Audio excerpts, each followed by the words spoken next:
Bonjour,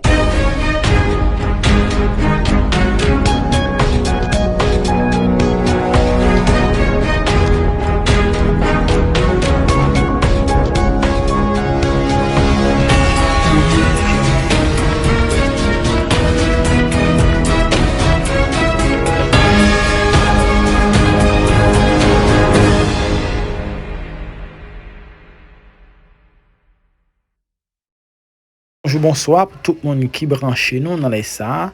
Nous rappelons nous sur Révolu Info.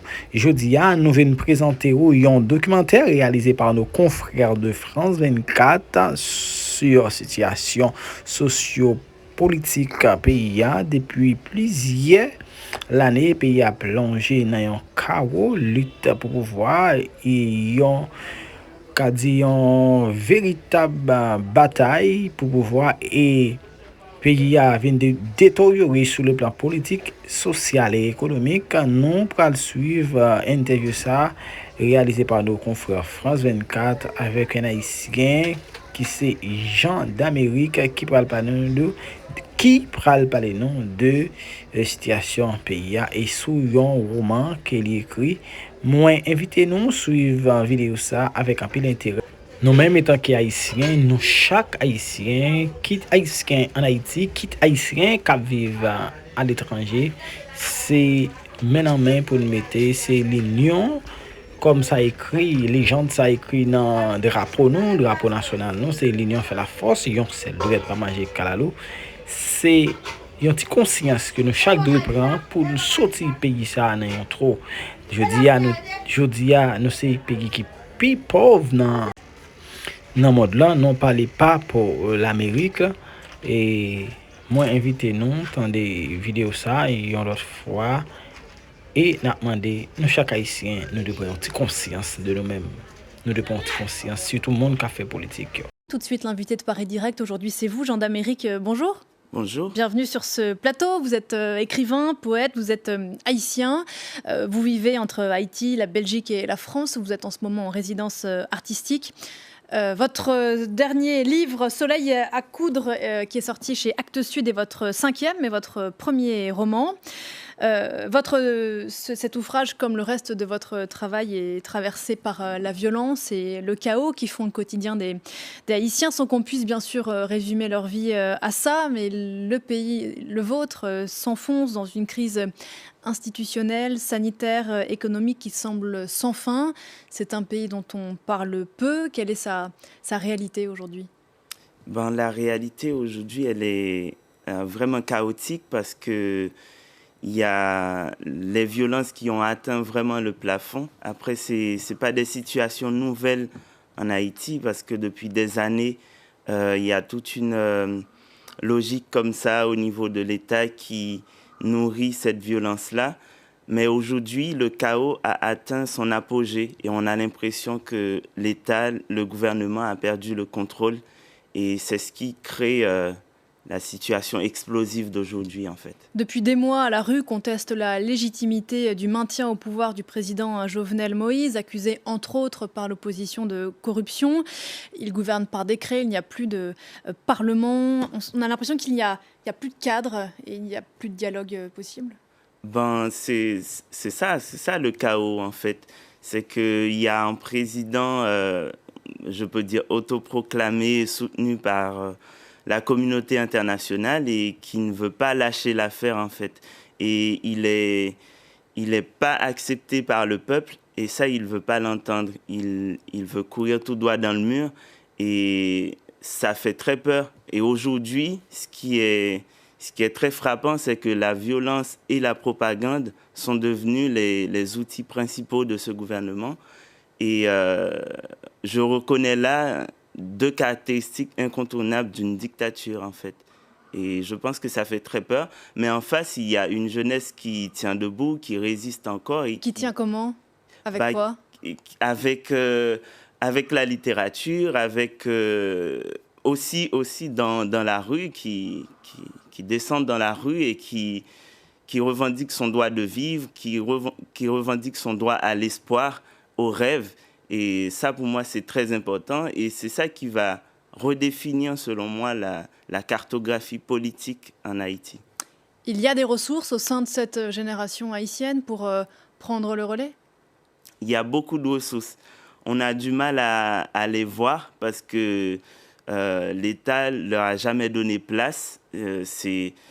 C'est un pays où, en fait, il y a un petit groupe qui tient les rênes de l'État et qui ne veut pas lâcher, qui ne veut pas donner place à la jeunesse. Mais il y a beaucoup de ressources et même moi, je suis très fier de ma génération parce qu'aujourd'hui, elle porte sa voix et elle veut absolument prendre la place dans l'État, dans l'espace politique. Une jeunesse qui, comme le reste des Haïtiens, est confrontée à une violence réelle du quotidien. C'est d'ailleurs le sujet de votre livre et ce qui arrive à votre belle héroïne qui s'appelle Tête Fêlée, une violence notamment des gangs qui multiplie les enlèvements et ça n'épargne absolument personne. Oui, c'est terrible. En fait, moi, j'ai essayé dans mon roman de dessiner cet espace où il existe cette violence réelle, quotidienne, mais ce n'est pas les gens qui ont créé cette violence, ce n'est pas le peuple haïtien qui a créé cette violence. Il hérite de cette violence que l'État a créée et qu'il nourrit tous les jours. Et en fait, j'ai essayé de donner à voir ces gens dans ces lieux avec leur dignité, avec leur désir de vivre et de construire quelque chose, en fait. Donc, comme mon héroïne Tête Fêlée, elle est dans ce chaos où elle subit la violence et parfois elle est amenée à reproduire cette violence. Mais en fait, elle veut juste survivre, en fait. Est-ce que les germes de ce chaos sont à trouver dans le tremblement de terre de 2010 et la décennie quasi perdue qui a suivi, ou c'est une lecture trop simpliste? Je pense que le tremblement de terre en soi ne pourrait pas causer cette violence, dans le sens que c'est une catastrophe naturelle et il y a ce qu'on peut faire après pour apporter des solutions directes. Et c'est ce que l'État haïtien n'a pas su faire. Une mauvaise gestion des aides qui ont été données pour la reconstruction du pays. Donc du coup, je pense que ça a creusé une autre brèche qui a fait que la situation s'est empirée, en fait. Mais elle était déjà là. C'est quelque chose qui s'ancrait déjà dans l'espace haïtien. Et aujourd'hui, cette absence totale de l'État, c'est ça qui crée la situation d'aujourd'hui. Vous aviez 15-16 ans, je crois, au moment du tremblement de terre. Qu'est-ce qu'on fait de ce souvenir-là après dans sa vie? On ne peut pas l'effacer. J'aimerais beaucoup, mais je ne peux pas l'effacer. C'est quelque chose qui, je pense, restera imprimé dans ma chair, dans mon sang, dans mon imaginaire même. Et ouais, les décombres, c'est devenu une image imprimée dans la tête de tout Haïtien, je pense. Vous le disiez, dans ce chaos, il y a les lettres, il y a les arts. L'académicien haïtien Dany Laferrière dit que la création haïtienne si riche dont vous faites partie est une ligne parallèle à la réalité politique et sociale, comme quelque chose de résistant au chaos. Vous êtes d'accord avec ça? Oui, c'est très vrai parce que en fait, le chaos et la violence qui, on dirait, sont l'image d'Haïti à l'extérieur, en fait, c'est pas ça le visage du peuple haïtien. Ça, c'est le visage de l'État haïtien. Et c'est très différent du peuple haïtien. Et on voit que dans tous les lieux, dans tous les domaines où l'État n'agit pas ou n'a pas à agir, il se passe autre chose. C'est-à-dire dans la littérature, dans les arts, il se passe autre chose. Quand c'est le peuple qui fait ce qu'il a à faire, il le fait.